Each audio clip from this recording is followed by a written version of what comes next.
Salut, comme vous avez peut-être pu voir, j'ai changé mon pseudo, du coup c'est Animé Life. Et je vous avais dit que je résumerais les tomes 1 à 11 de Fairy Tail Sawyer's Quest. Si j'avais 5 likes, du coup je vais le résumer. On commence du coup le début de l'histoire avec 3 nouveaux membres de Fairy Tail qui ont passé un test. Sauf que ces membres, il y en a un qui a rejoint Fairy Tail pour sa puissance et qui va se faire remettre à sa place par Luxus. L'autre, c'était un peu un enfant. Et du coup, quand Luxus a remis à sa place le premier mec, mais il est parti de peur. Et le troisième membre, c'est une membre. Elle s'appelle Tuka. Et sa raison pourquoi elle a intégré Fairy Tail, c'est pour lui là, pour Natsu. Et du coup, elle dit qu'elle aime Natsu, qu'elle est amoureuse et que c'est son chéri, enfin bref. Et ensuite, ils font une transaction sur l'équipe de Fairy Tail, la plus puissante, je pense. Et du coup, ils nous mettent dans le contexte. Ils sont sur le troisième continent, Guiltina, il s'appelle. Le continent où a été créée la plus vieille guilde, qui est la première guilde, quoi. Et ils vont entrer dans un château avec une immense statue de dragon. Et ils vont rencontrer un dragon qui s'avérait être cette personne. Et du coup, c'est lui qui va demander une quête. Parce que c'est du coup, lui là, il s'était transformé en dragon parce qu'il a appris la magie anti-dragon pour éliminer les personnes qui vont devoir éliminer l'équipe dans la quête de 100 ans. Elle consiste en quoi cette quête de 100 ans? À éliminer les 5 dragons divins. Et les 5 dragons divins, ils sont d'une puissance supérieure à Acnologia. Pour que vous vous mettiez dans le contexte. Du coup, ils vont parler, ils vont devoir signer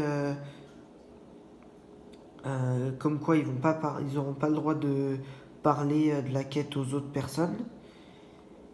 Enfin bref, et du coup, à un moment, on va avoir un flashback avec Lucie et Virgo. Et Virgo, elle lui a dit un truc, si je ne me trompe pas, j'ai l'impression de nostalgie en voyant ce continent. Une ancienne connaissance.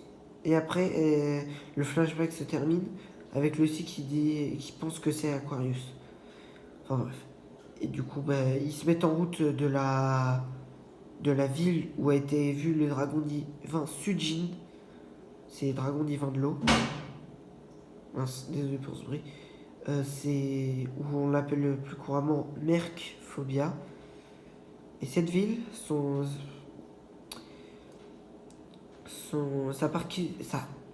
sa particularité, c'est c'est une ville qui est submergée pendant les marées hautes et ses habitants, par jetés par Sujin, du coup, se transforment en poissons. Et ils croient que c'est des poissons qui sont de base des poissons et qui se transforment en humains quand il y a plus d'eau. Enfin, bref, et du coup, au début, il trouve ça génial d'être dans l'eau. Puis Grey, il demande une question. Est-ce que vous connaissez le dragon Sujin? Les poissons, ils commencent à s'énerver, à les attaquer. En leur demandant...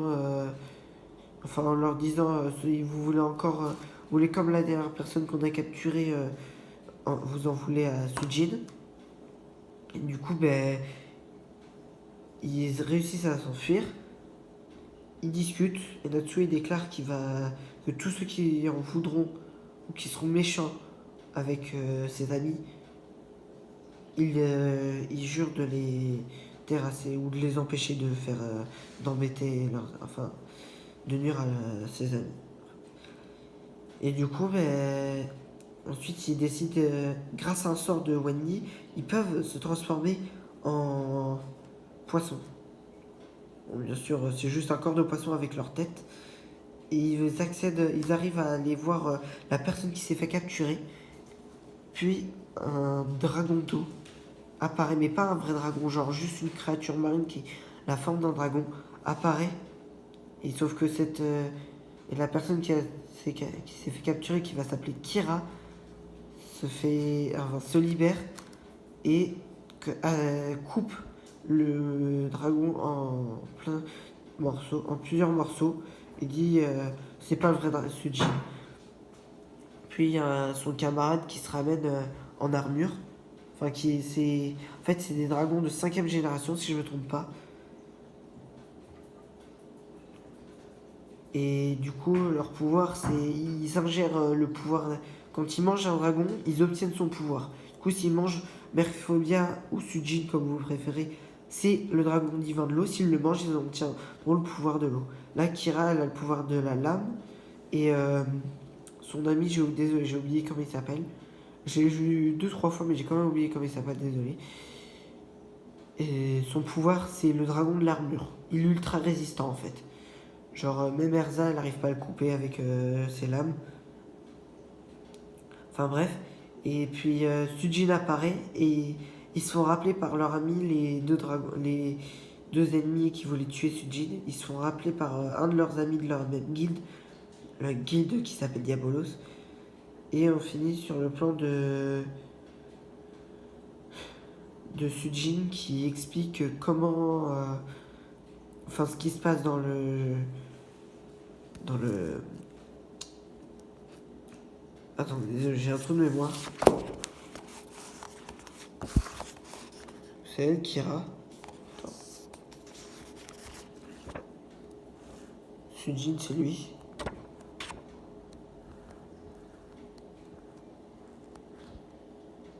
Et là, bon, normalement, Sujin explique comment. Ah non, j'ai oublié. Comment, sans faire exprès, il a jeté un sort et qu'il faut l'éliminer du coup. Et que comme il a l'air d'un gars vraiment sympa, il ne faut pas qu'il l'élimine. Ah oui, aussi que ben, ses pouvoirs ont été volés par un mage blanc. Par le mage blanc.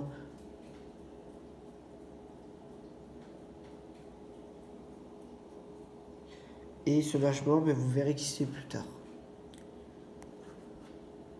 Hop, là on termine du coup sur les dragons hystères du coup. Voilà, c'est comme ça qu'ils s'appellent.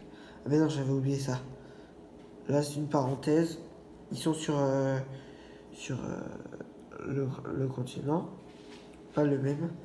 Et du coup, ben, c'est Jelal, il est allé voir au sujet du mage blanc, qui est entre autres Touka. Ah oui, je l'ai pas dit. Enfin, désolé, c'est un résumé nul, je vais essayer de relire les autres. Je vais quand même le poster. Si vous trouvez ça nul, je recommence en mieux. Et sinon, ben non. Et du coup, ouais, Gadjil, Gadjil, Jubia et Lily, ils espionnent Touka. Sauf que elle est pas d'accord, Rebi. Et pourtant, il continue. Il espionne partout dans la ville, tout ce qu'elle fait. Sauf qu'à un moment, elle commence à rentrer chez elle mais en l'espionnant, il tombe. Et regardez quelle a été ma surprise quand j'ai vu ça. Rémi, avec Gatchil, et on va avoir un enfant. Enfin bref. Du coup, ben là, on revient sur Mercophobia et Giltida. Et là, c'est l'attaque des dragons mystères, les 3. Parce que lui, là, son pouvoir, c'est le dragon mystère de la cendre. Et là, on termine sur ça, sur l'arc Giltida. Et ensuite, on revient là, avec Jelal et... Putain, il faut que je révise tous les... Désolé, il faut que je révise tous les personnages, parce que là, j'ai un peu... des trous de mémoire, des très gros trous de mémoire.